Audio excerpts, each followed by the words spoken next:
بسم الله الرحمن الرحیم.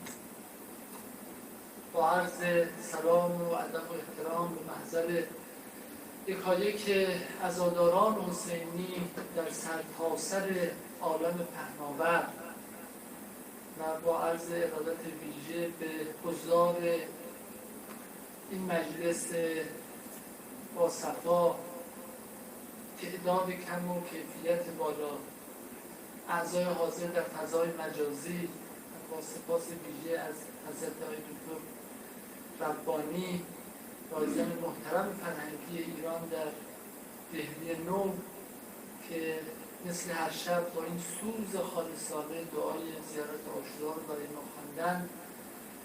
منظومه کوتاهی با عنوان آب تقدیم محضر شما عزیزان میکنم، امیدوارم که بپسندید. آب می‌داند که آبادی کجاست، آب چون آیینه آیینش صفاست. آسمان ها مست آب و نور شد تا زمین آیینه و انگور شد. آب آیین است و آیینه است آب، جلوه جان صیقل سینه است آب. چون رسانده پای آدم را به جو، زندگی رسم قشنگی شد از او. کو به کو پیغام رستن حرف نو، رویش گندم ز گندم جو ز جو. سمت رویش ریشه ها من را که برد، مویک ها من تراوت از چه خورد. خاک طرح تازه از باران گرفت، بوسه از آغوش طعم نان گرفت. گرمتر از لذت پیوندها، زنده تر از برکت لبخندها. هر کران و هر افق نور و نوید، زندگی سرشار از نسلی سپید. سنگ ها هم سبز از سرمشق عشق، رغبتی پر رنگ و رو در مشق عشق. آفتاب از پشت هر گوی بلور، می نماید خویش را مست سرور. نورها از آب رویایی شدند، رنگ پروردند و زیبایی شدند.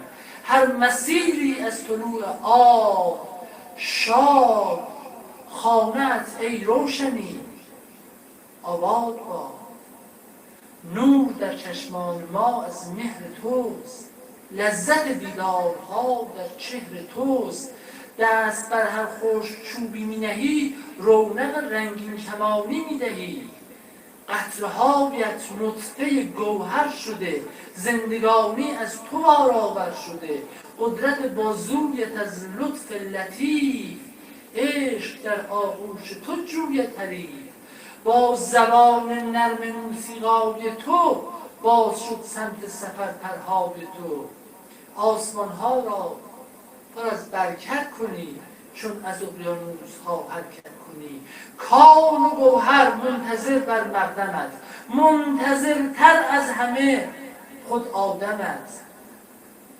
تا نشد آغشت خاک خوش رو، با تو کی گلدار گل ای نیک خو.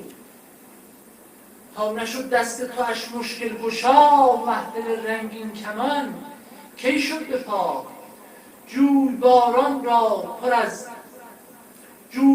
را ز خویش انباشتی، جنگلی از آشتی تا کاشتی. آدم و حوا هواخواهت شدند، عاشق رخساره ماهت شدند.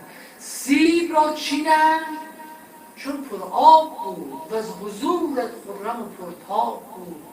تن به دریای خم گیسو زدند، در مسیر شیطنت پارو زدند. با نگاهت گشت آدم روبرو، و از نسیمت رفت تا غسل و وضو. کودک ایمان انسان پا گرفت، معنویت در زمین معنا گرفت. دورها هر جا نوایی میرسد، بانگ تکبیر و دعایی میرسد. شک نکن که آب آنجا آمده، فصل رنگینی به دنیا آمده. تا تو هستی هست در کام قلم، شوق رفتن شورها در هر قدم. لابلای دفتر تاریخ آب، مایه تشویق و هم توبیخ.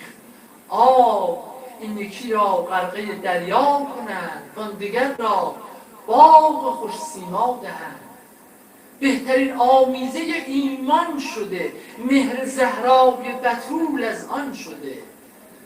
آبها را آرزوها در دل است، شرح این شوق و معما مشکل است. شمه‌ای گفتیم تا شب بگذرد، نام خوبان بر سر لب بگذرد. نام خوبان فرصت لبخند ناب، چرخش رؤیایی هر آسیاب. ای به قربان شبیر و شبرش، سوخت هر یک زانچه آمد بر سرش. مهترین را آب زهرآلوده بود، کهترین را تشنگی پالوده بود. تشنه لب فریاد آزادی زده، همچو باران بانگ آبادی زده. آب را بستند آن غافلدلان، تا سرایند آسمان را شاعران.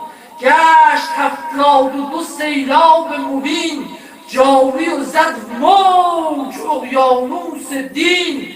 هرچه خشکاندند اقیانوس را، آذر افزود آید ققنوس را. 1400 سال این چنین، چشمه بس باغ آفریده در زمین. این چنین در ساحت فرزانگی، آب شد معیار هر مردانگی.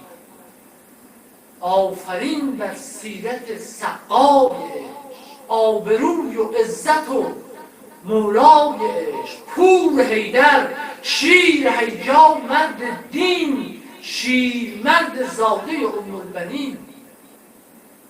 رفت همچون باغبان آب آورد، تا به لبهای عطش آب آورد. چشم بر آب و زلالش دوخته، از تف گلهای گریان سوخته. کاسه دست هوسها را شکست، تا از ابلیس هوا پا را شکست. گر امیر این چنین ممتاز شد، بهترین الگوی هر سرباز شد.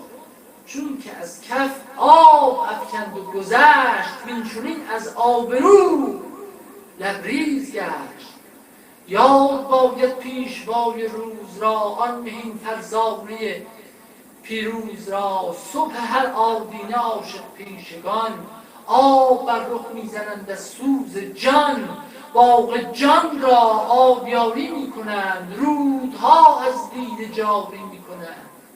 آب جارویی مسیر دوست را، مغز برگیر و بیفکن پوست را. مغز عالم آخرین مولای عشق، کی به قامت می نهد شولای عشق. کی شود اردی بهشتین فصل دی، که من الماء است کل شیء حی. آفتاب و آب کی همسر شوند، تا سزای پور پیغمبر شوند. در فراقش رنج جانها تا به کی، ذوالفقار حیدری در پنجه کی. منتقم با مهر کی سر میرسد، بر مزار پاک مادر میرسد. با خبر از خاتم دوران خداست، آب میداند که آبادی کجاست.